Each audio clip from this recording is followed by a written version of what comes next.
That's why I say now, anytime anybody ever says to me, I remember watching you down at the Urban Well, I always say, well, this is what I look like sober.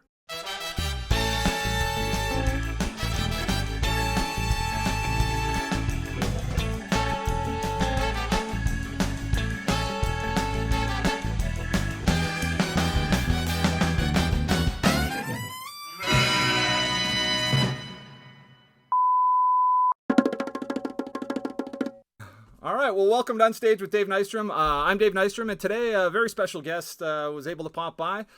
My good friend, Mr. Brent Butt, is here. Hey, Brent, how's it going? Hello. How's things? What's that? How's things? Things are well. It's been actually quite a while since we've chatted. It has been. It's been a long time. Now, correct me if my memory serves. You're a short, fat, bald guy, right? Yes. Yeah. It's that's the Dave Nystrom I'm thinking of. I got some. I got a toupee and I got a treadmill, and I'm working on it. You know. Well, listen, it's show business. You got to do what you have to do. Exactly. So I just wanted to chat. I know your time is very, very occupied these days. You've got Corner Gas Animated going on, as well as I'm sure. Well, these days I guess not much else going on. Can't leave the house. But what is new in your world? Well, like you said, basically, you know, the production of the animated series, we're delivering season 3 right now, which is fantastic. Corner Gas is just, it's the show that keeps on giving. It won't die. So we did 6 seasons of the live action, as you know, and then we did a feature film, and now season 3 so far of the animated project. So that's got me busy. And I'm also taking this time to I'm trying to write my first novel. I've never written a novel. Really? Yeah. And I did some research for this, and I've known you for a long time, but I wanted to find out if there's anything I didn't know about you, and I did find something out that you were a published comic book author. I didn't know that. I knew you were a great artist. I knew you were a fantastic artist. I've seen your drawings before, and you used to doodle all the time, sitting around at the clubs and stuff. But can you tell me a little bit about the comic book that you produced in the late 80s, I think it was, right? Yeah, it was, I think, 1987, I think the first issue came out. We did 2 issues. I think it was one in 90. No, I think they were both in 87. Anyway, 87 or 88. And it was the way it came together, me and my buddy, Colin Olexon, who, strangely enough, all these years later, he lives here in Vancouver and works in animation as well. He's an animation director. So it's funny, we kind of come full circle. But anyway, back in my hometown of Tisdale, where I was living and kind of working as a drywaller, he was going to college in Saskatoon.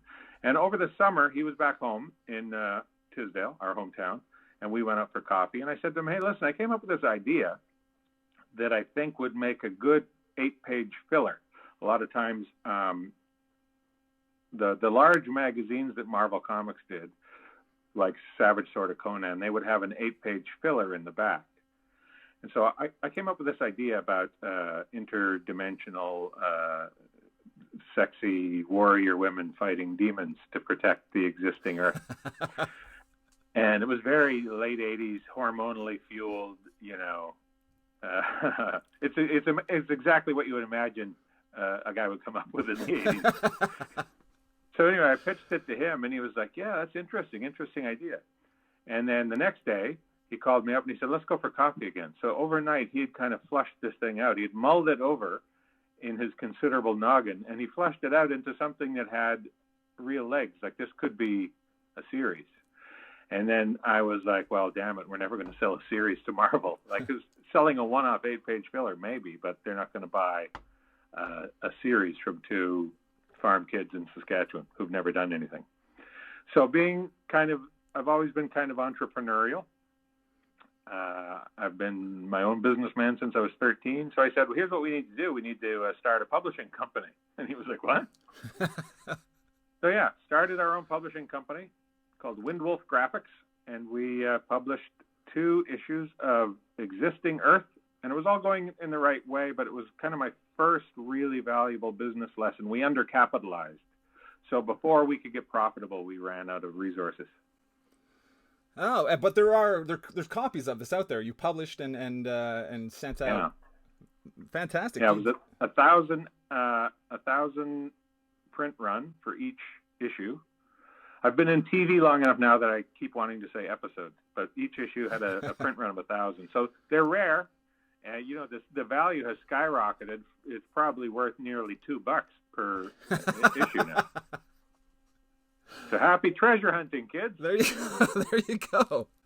Now, I got to know you back in Vancouver, where I started doing comedy, and you were already an established comic, but you ran, which amongst the Vancouver comics and kind of in the Canadian comedy scene is become this legendary room, the Urban Well, that you and Jamie Hutchinson started. Amazing.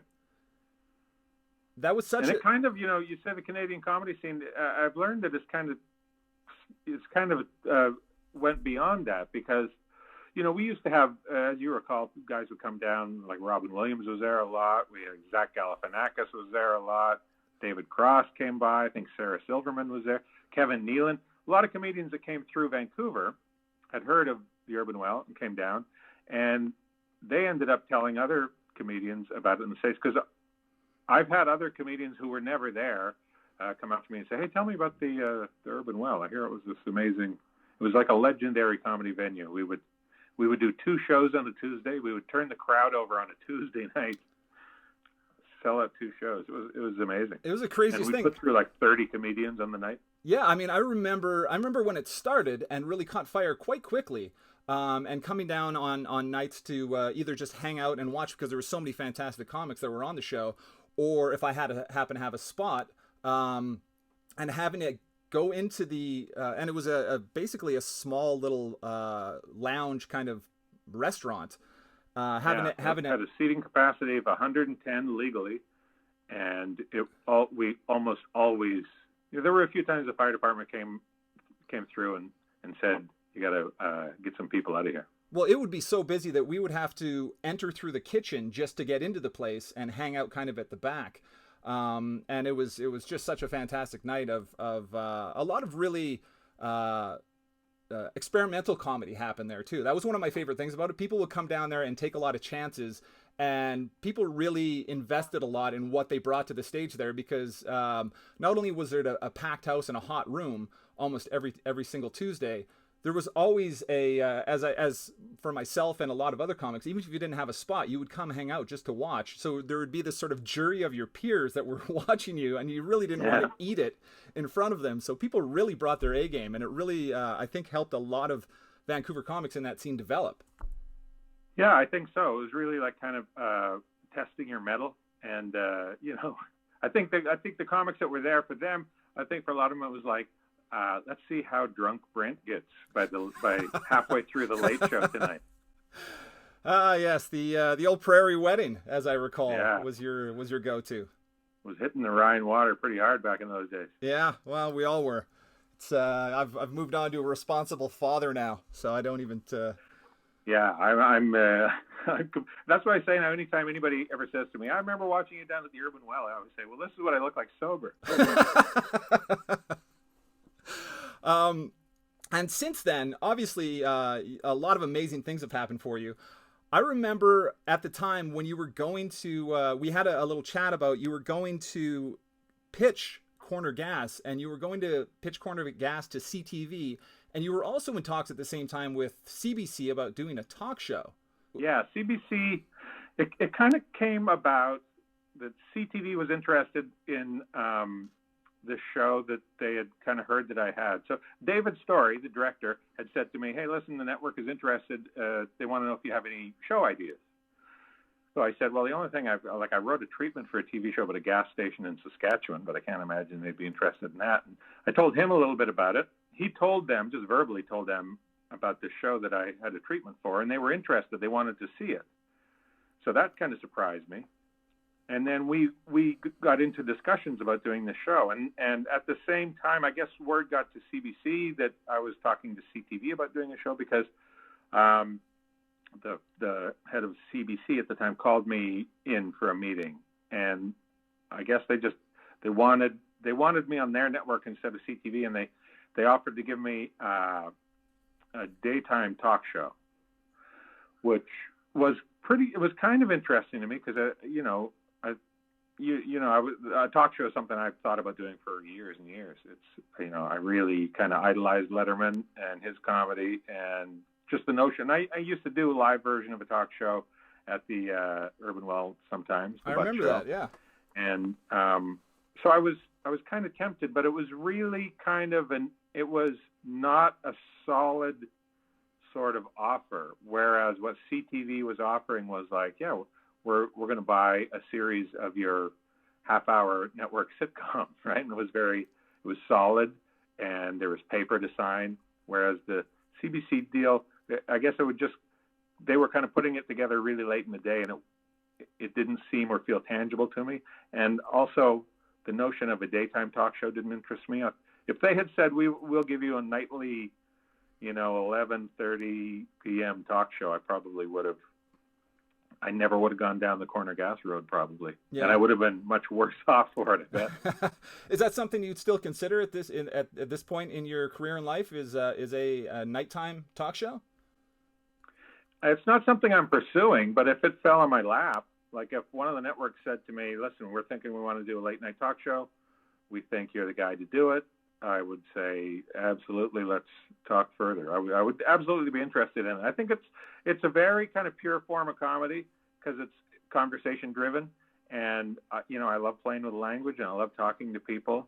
The only thing that I think the main thing that I think would keep me from being a really good talk show host is I think the really good ones like Letterman, Carson, Parr, I think Conan O'Brien falls into this category also. They're legitimately curious about people, and I'm kind of not. I'm like daydreaming. I'm thinking about fighting dragons on the moon, So not quite in the moment as you might want to be when you're... Yeah, exactly. People are yap, beaking on about their dopey lives, and I'm one of the X-Men in my mind. You've had, as I said, you've had this fantastic career, and it's really kind of been for a lot of Canadian comedians, the sort of touchstone of what we've aspired to accomplish in this country. And you've done things that have been and that have been really fantastic with your show and the animated show. I think I had remembered this when it happened, but I had forgotten that you performed for Queen Elizabeth as well. Yeah. Yeah, she gave me a dingle, said, "Hey, listen, can be my court jester for a day?" No, it was very surreal. It was one of the most surreal moments of my life. So I was asked to MC there was a big celebration for Saskatchewan's 100th anniversary in Saskatoon at this arena. There was like 13 or 14,000 people there. And, they asked me to MC it, and all the, Joni Mitchell was going to be there. All these former Saskatchewan people, Leslie Nielsen, just all these dancers and singers. And so I was emceeing, and then we found out that Queen Elizabeth was coming. She and Philip were coming to attend the event.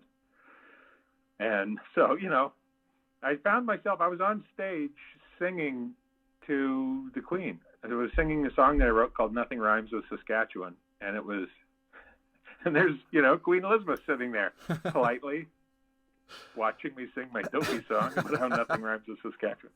There have been a few surreal moments in my life, and that was definitely one of them. There's and you throughout throughout your career, and even in my career, traveling around and doing festivals and things like that, you meet a lot of famous people, but the Queen's a whole different thing. That's like face on the money your entire life, growing up, picture in school. It had to be just bizarre. Yeah, it was.